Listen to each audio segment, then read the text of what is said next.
It's abhorrent that the radical left wants to transform our traditional infrastructure into their socialist vision and waste money on Green New Deal type of spending when we have enormous infrastructure needs. And there can be a balance between infrastructure and environment. There should be, but this is just crazy, it's ridiculous, and it's infuriating.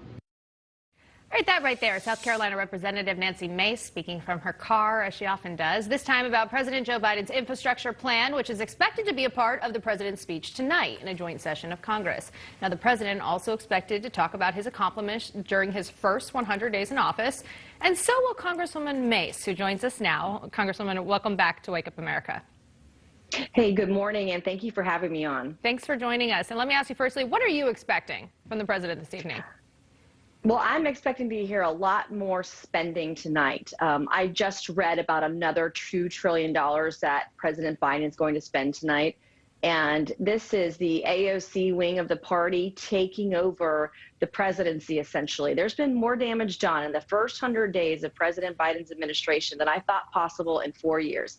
And when I add up all the different plans that he's coming out with and proposing, whether that's the COVID relief, infrastructure, / jobs plan, / now family plan, we're talking about $7 to $10 trillion of spending just this year alone. Now think about this. Last year, when we were in the middle of the pandemic and trying to figure it out, we spent about $3 to $3.5 trillion on COVID relief. But this is on top of additional COVID relief and trillions of dollars of new spending. And there's no way you can afford this without the largest tax hike in American history. And Congresswoman, it wasn't just spending in the first 100 days. It was also a lot of executive orders in those first few days in office. What were your thoughts on that? My thoughts were, looking at the leadership that we have in the House of Representatives and Nancy Pelosi, that really this is her party. This is AOC's party, and President Biden is just living in it. They have taken a sharp left turn and done so much damage. And the border crisis created by the Biden administration and endorsed by so many far left members. We've continued to see violence when we've heard talks about unity in this country. We were a divided nation, and there was a real opportunity to come together and work together. I'm a Republican who's willing to reach across the aisle. I know that my conservative ideology is compassionate. There are a few ways that we can work together, but it's just not happening right now, and we are hurting the American worker, and we're hurting American families. Now, not many freshman members of Congress helped pass legislation in their first term, let alone in their first 100 days. And you accomplished that in just 50 days. So can you tell us a little bit about your bipartisan, speaking of reaching across the aisle, but your bipartisan criminal justice reform bill?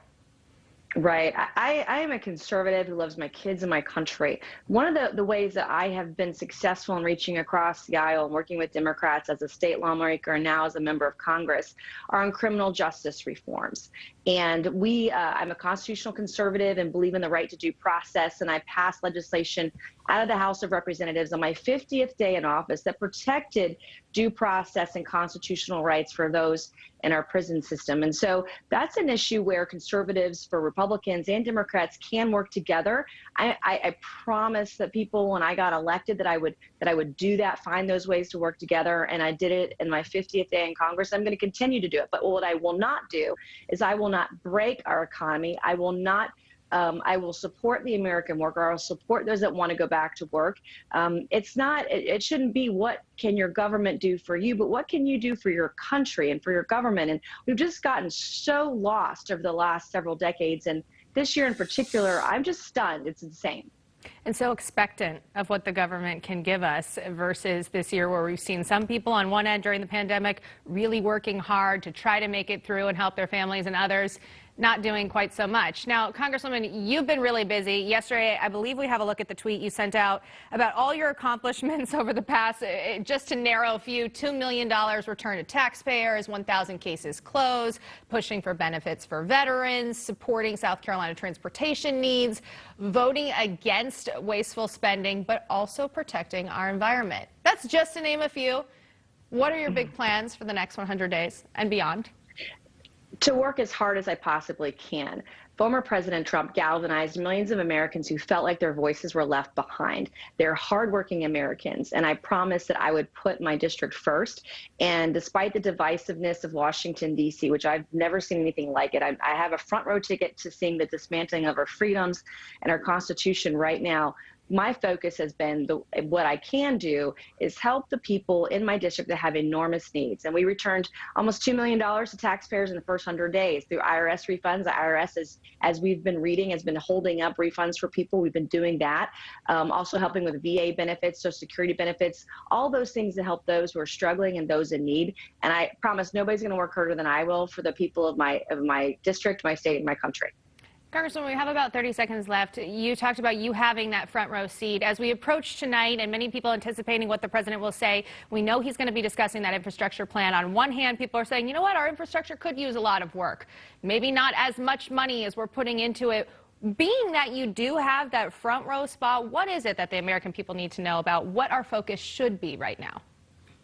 Our focus should be working on the issues that are important to the American people. Infrastructure is one of them, but we can't have the largest tax hike in American history to afford to pay for all these things. People want to earn their success. They don't want to be taxed to death, and that's what's going to happen in this country because somebody's going to pay that bill, and that's going to be on the backs of hardworking small businesses and Americans who desperately want to be back in work. And businesses want to be successful, and if we tax them to death, which is what we're going to do, what the Biden administration is going to do, there'll be fewer jobs at lower wages. And that's untenable for us getting out of the pandemic. It's not going to be possible.